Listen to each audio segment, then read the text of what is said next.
I was going to do a couple of thought videos. I was going to call them thought nibbles, but they're basically just like my opinions. I got a little fuzz on my chin from a towel.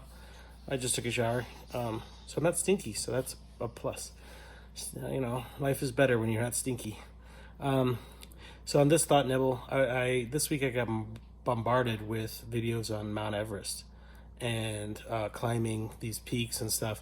Algorithms are funny because there's like this wealth of information, and depending on what you click or what you stare at for too long, it'll completely cast you down a rabbit hole of different videos and different lives, and these things exist but you're not aware of them. And so I was watching people climb Everest and mountaineering, and I had been just loosely familiar with it.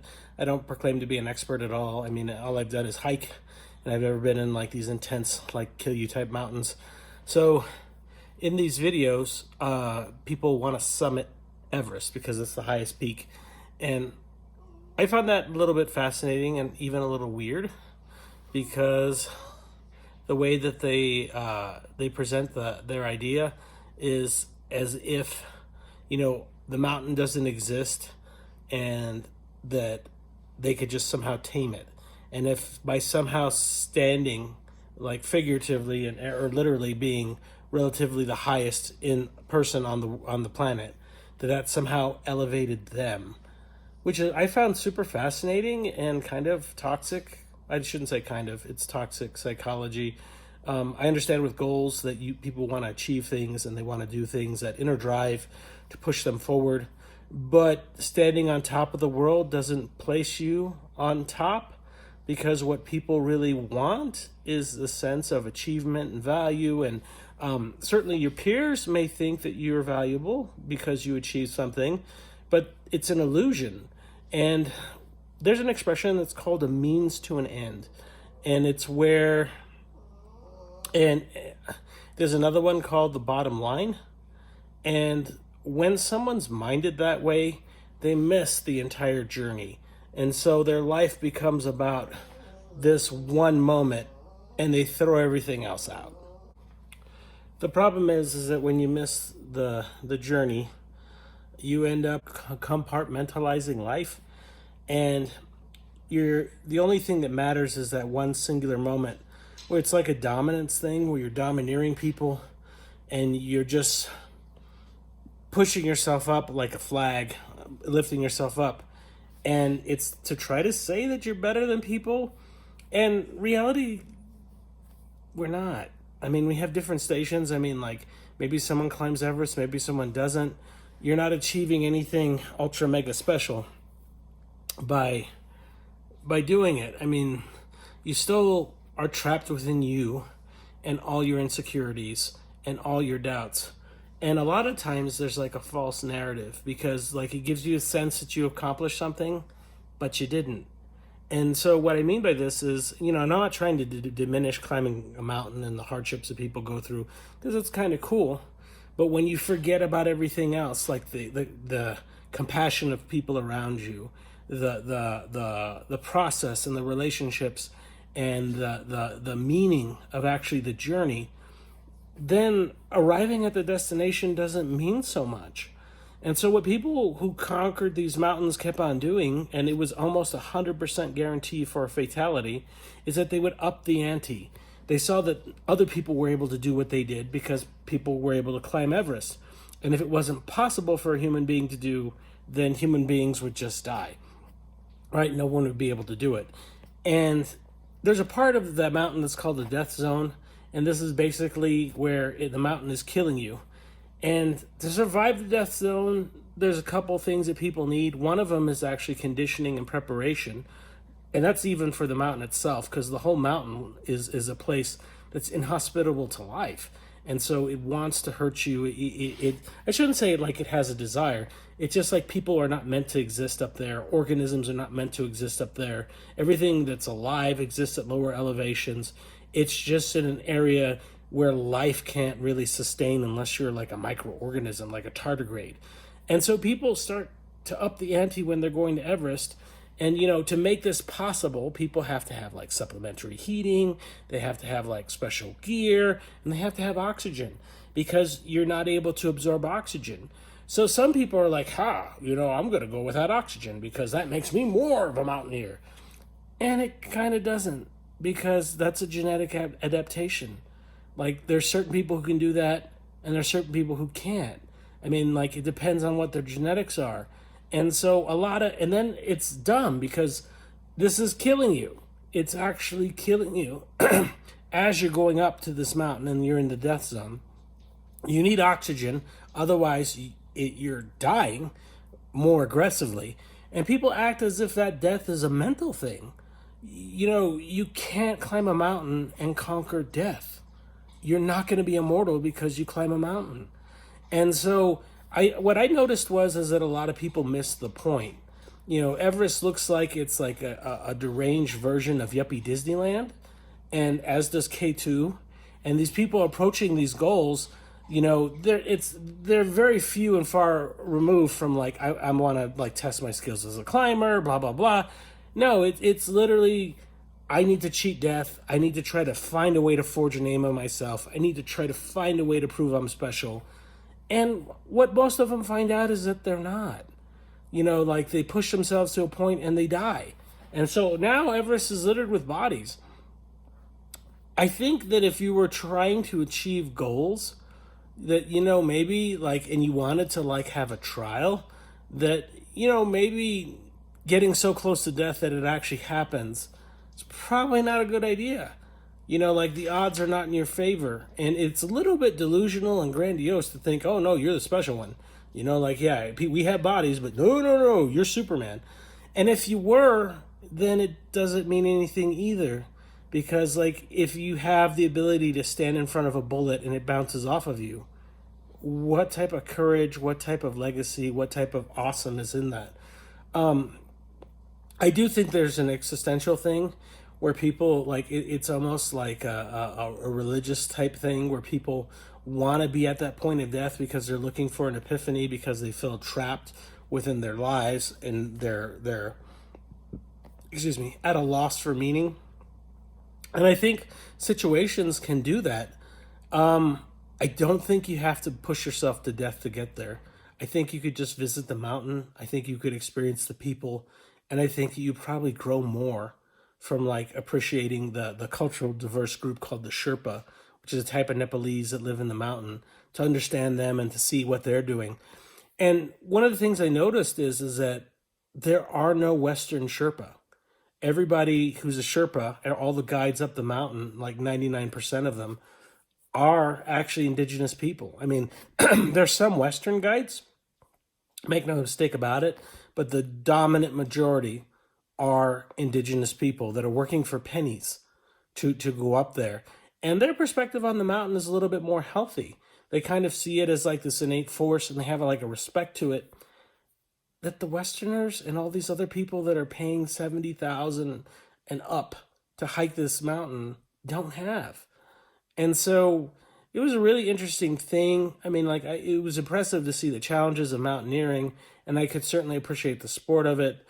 The lack of oxygen and the torture yourself versions and the let's see if I can cheat death by putting myself in the jaws of death, it didn't make as much sense. I mean, like, to me, that seemed self-destructive. It seemed like dysfunctional. It was no different than watching somebody who is like crying for help because they have major depression and they have suicide attempts. They have these near-death moments of their own making. And, those things did not make them immortal either. The reality is that we're all going to die and that we all have challenges, and the monotonous rut of life, this everydayness, this sense of like not having purpose and being puppeteered, it doesn't go away because you climbed a mountain. I mean, like, that's a feeling and it's giving you a sense that you can accomplish, but you don't need to be like at death's door to have that. A lot of like the hallucinogenic drugs is a tie-in, like ayahuasca and those ritualized ceremonies of like Sonoran toad venom. They kind of do the same thing. They put someone in a state of death and they have like a reawakening. But believe it or not, from my understanding and just reading about them, I actually think that it's probably safer because no one has the grandiosity that, I'll be near death and I'll need oxygen, but I won't use oxygen. oh, I'll have this near-death experience, but I won't have help. You know, the upping the ante, I think, was the thing that bothered me the most. And then again, the commercialization, where everybody was so, I think they had a word for it. It was called summit fever. They were so determined to get to the top that they had lost all their humanity. And all they didn't care about their guides, they didn't care about anybody else. It's just selfish, selfish, selfish. You know, like they paid for an experience and they're going to have it, not realizing that the mountain is the experience. You know, getting to the top is meaningless. It doesn't mean anything. It doesn't make you better. You know, what makes you better is being better. Is reaching down and finding your humanity. And I think you could find that on Everest without actually even going to the death zone. Or you could go to the base camp that's at the death zone and walk back. You don't have to summit the mountain. So there's like this sensibility, because you know what good is this like epiphany if you're not alive to use it? But I don't think it was about that. I think it was about like people wanting to be remembered, wanting to be grandiose. And on Everest, unfortunately, in K2, people are remembered, but it's not in the way they think. I mean, it's like a corpse. They had a guy called Green Boots. I mean, he was a trail marker. They had another one called Sleeping Beauty. She was a trail marker. I mean, is that the legacy she really wanted? Is that what they wanted? Now, I get that people can die in accidents and things like that, and those are indeed tragic, and that doesn't bother me as much. It's just the grandiosity of like the win at all costs. Let me climb the mountain just for the sake of the summit's the only thing that matters. And, you know, just throwing their lives away for nothing. You know, accidents happen and people have adventuresome spirits. That's different than actually just, no, let me just dive into the deepest ocean. I don't need a scuba tank. I don't need a submarine. You know, I'm going to prove something that I'm not human. But you kind of are. We all are human. And so with Everest, I don't know. I mean, like, I think if I was younger, because I'm 51, the challenge of it, the athleticism of it might have been somewhat entertaining to me. As I've gotten older, I couldn't do it. I would die. My body wouldn't keep up. I mean, the one caveat would be is if there was a reason. If there was like a rescue thing, I would try. I'd be willing to risk my life to try to rescue somebody because that has a meaning. Just to touch the top of the mountain would be utterly pointless to me. It just would have no meaning. The athleticism, like the athletic venture of like doing it, that would have meaning. Now, some people would think that oxygen would be like an athletic venture, but it's not really, because again, your body's dying. And the more that you put yourself in that state, the more harm you cause your body, it puts it in a state near death, and it creates scar tissue, and that scar tissue makes it more likely to happen the next time. And so it's just like playing Russian roulette. You know, just because you survive the first click of the chamber doesn't mean that you'll survive the other ones. So that was my food for thought with Everest. It was super interesting to read about. Before I tied this up, there was an earthquake video. I think there's an earthquake that happened in 2015, and I saw several documentaries on that. Some people were on Everest on the mountain. I think their experience was actually far more intense and more life-changing than actually ever summiting, because they survived an earthquake on the mountain. And, you know, the what they had to do to survive was far more impressive. And it was as a community. And so, you know, you can't simulate earthquakes, but if it was possible, I'm sure mountain climbers would want to. The other thing that happened in there is that there's a lack of humanity that was really apparent about tourists in Nepal. You know, Nepalese are people, and they have a rich culture, and they're inviting you into their home to for this adventure vacation, but it's not to disrespect their humanity or to disregard it. And there were so many people that just didn't care once the earthquake happened. They have this idea, I need to be rescued, I need to be rescued. And, you know, it's in a moment where they can do this amazing good by helping and being real to other people. And almost no one stood up to that challenge. What they did is act like privileged babies. And, you know, I'm a Westerner, I'm from this country, I can take your stuff, I can do this, you need to save me. And it was disgusting to see. It was disgusting to see. Imagine a building collapsed on your mom and someone's more concerned with taking the last amount of food that you have than trying to help dig your mom out from under the building. I mean, or help somebody who had a broken arm. I mean, just complete loss of humanity. And I need to be rescued. I need to be rescued. I thought a lot of the people needed to be flushed. You know, like if they had any sense of decency as a human being, any sense of character, they would have helped those around them without question to the best of their ability. It's a crisis that everybody's in, and they're in. They do not need to be rescued from it. They need to. It's an opportunity to do something, to step up and show character. But again, so many of those tourists, no character at all.